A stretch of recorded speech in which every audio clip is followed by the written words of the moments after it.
சனாதனத்தை கொசு போல ஒழிக்கணும் அப்படின்னு சொன்ன சின்ன தத்தி பால்பாயில் உதயநிதிக்கு தான் இந்த பதிவு.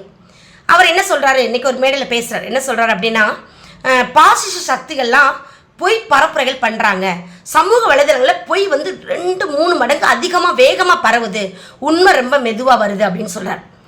பேசி பேசி, அதுவும் பொய்யை மட்டுமே பேசி பேசி வளர்ந்தது திராவிடம். உதயநிதி அவர்களே, அண்ணா உருவாக்கின மரத்தை ஆட்டையை போட்டு அதில் நோகாமல் உட்கார்ந்தவர் உங்கள் தாத்தா. அதில் கோமலாக இருக்கும்போது கூட உங்கள் அப்பாவுக்கு கொடுக்கல. அதுக்கப்புறமா நீங்கள் உதயநிதி உங்களோட துணை முதல்வராக இன்னைக்கு வரைக்கும் ஆட்சியில் உட்காந்துருக்கீங்க. பொய்யை மட்டுமே பேசி பேசி வளர்ந்து பொய்களின் கூடாரமாக இருக்கக்கூடிய திமுக இதை பற்றிலாம் பேசக்கூடாது. இப்போ சமூக வலைதளம் சோஷியல் மீடியா அப்படின்ற ஒன்று இருக்கிறதுனால தான் நீங்கள் எவ்வளோ ஒரு கேடுகட்ட ஆட்சி நடத்துறீங்க அப்படின்னு தமிழக மக்களுக்கு ஒரு விழிப்புணர்வே வந்திருக்கு. இதை தடுக்கிறதுக்கு 47,000 பேர் கொண்ட வார் ரூம் அமைச்சு பாசிச சக்திகள் என்னெல்லாம் பரப்புறாங்களோ பொய்யை அந்த பூரா நிப்பாட்டி உண்மையை மட்டும் சொல்ல போகிறாங்க. உண்மைக்கு உங்களுக்கும் சம்பந்தமே கிடையாது. இது ஒரு பெரியார் மண், இது ஒரு ஆன்மீக பூமி, இது சமத்துவமாக நாங்கள் நடத்துகிறோம் அப்படின்னு சொல்லிட்டு வாய்கிலேயே மேடையில் மயக்க பிடிச்சி துண்டிச்சிட்ட பார்த்து வாசிச்சுட்டு இன்னைக்கு கூட ஒரு பட்டியலின சமூகத்தை சேர்ந்த சகோதரன் ஒரு திமுக கவுன்சிலரோட காலில் விழுகிறார். அந்த அளவுக்கு ஒரு கேடுகட்ட அவலமான ஆட்சியை கொடுத்துட்டு இருக்கீங்க இன்றளவும் தமிழகத்தில். நீங்கள் வெளிநாடுகளை சுற்றுப்பயணத்தில் நிப்பாட்டிட்டு நீங்களும் உங்கள் அப்பாவும் தமிழகத்தில் என்ன நடக்குது அப்படின்னு கொஞ்சம் சுற்றி பார்த்துட்டு வாங்க, சுற்றி பயணம் பார்த்துட்டு வாங்க. வந்தால் தான் தெரியும் எவ்வளோ கேவலமான ஆட்சியை கொடுத்துட்டு இருக்கீங்க அப்படின்னு.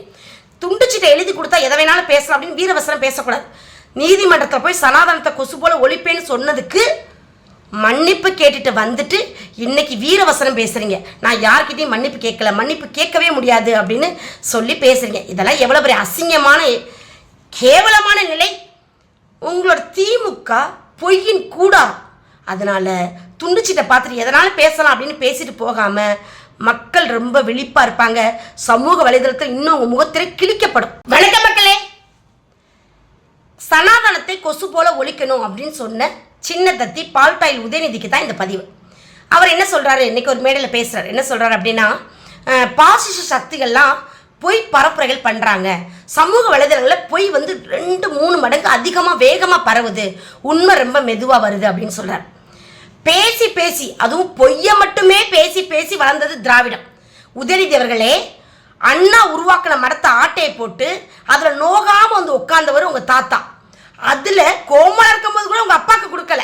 அதுக்கப்புறமா நீங்கள் உதயநிதி உங்களோட துணை முதல்வராக இன்னைக்கு வரைக்கும் ஆட்சியில் உட்காந்துருக்கீங்க. பொய்யை மட்டுமே பேசி பேசி வளர்ந்து பொய்களின் கூடாரமாக இருக்கக்கூடிய திமுக இதை பற்றிலாம் பேசக்கூடாது.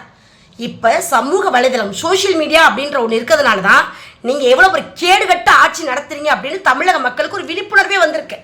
இதை தடுக்கிறதுக்கு 47,000 பேர் கொண்ட வார் ரூம் அமைச்சு பாசிச சக்திகள் என்னெல்லாம் பரப்புறாங்களோ பொய்யை அந்த பூரா நிப்பாட்டி உண்மையை மட்டும் சொல்ல போகிறாங்க. உண்மைக்கு உங்களுக்கும் சம்பந்தமே கிடையாது.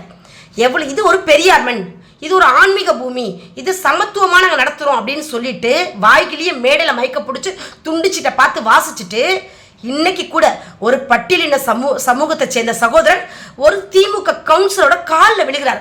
அந்த அளவுக்கு ஒரு கேடுகட்ட அவலமான ஆட்சியை கொடுத்துட்டு இருக்கீங்க இன்றளவும் தமிழகத்தில். நீங்கள் வெளிநாடுகளை சுற்றுப்பயணத்தில் நிப்பாட்டிட்டு நீங்களும் உங்கள் அப்பாவும் தமிழகத்தில் என்ன நடக்குது அப்படின்னு கொஞ்சம் சுற்றி பார்த்துட்டு வாங்க, சுற்றி பயணம் பார்த்துட்டு வாங்க. வந்தால் தான் தெரியும் எவ்வளோ கேவலமான ஆட்சியை கொடுத்துட்டு இருக்கீங்க அப்படின்னு. துண்டுச்சிட்டை எழுதி கொடுத்தா எதை வேணாலும் பேசலாம் அப்படின்னு வீரவசனம் பேசக்கூடாது. நீதிமன்றத்தில் போய் சனாதனத்தை கொசு போல ஒழிப்பேன்னு சொன்னதுக்கு மன்னிப்பு கேட்டுட்டு வந்துட்டு இன்னைக்கு வீரவசனம் பேசுறீங்க. நான் யார்கிட்டையும் மன்னிப்பு கேட்கல, மன்னிப்பு கேட்கவே முடியாது அப்படின்னு சொல்லி பேசுறீங்க. இதெல்லாம் எவ்வளோ பெரிய அசிங்கமான கேவலமான நிலை. உங்களோட திமுக பொய்யின் கூடாரம். அதனால துண்டுச்சிட்டை பார்த்துட்டு எதனாலும் பேசலாம் அப்படின்னு பேசிட்டு போகாமல் மக்கள் ரொம்ப விழிப்பாக இருப்பாங்க. சமூக வலைதளத்தில் இன்னும் உங்கள் முகத்திலே கிழிக்கப்படும்.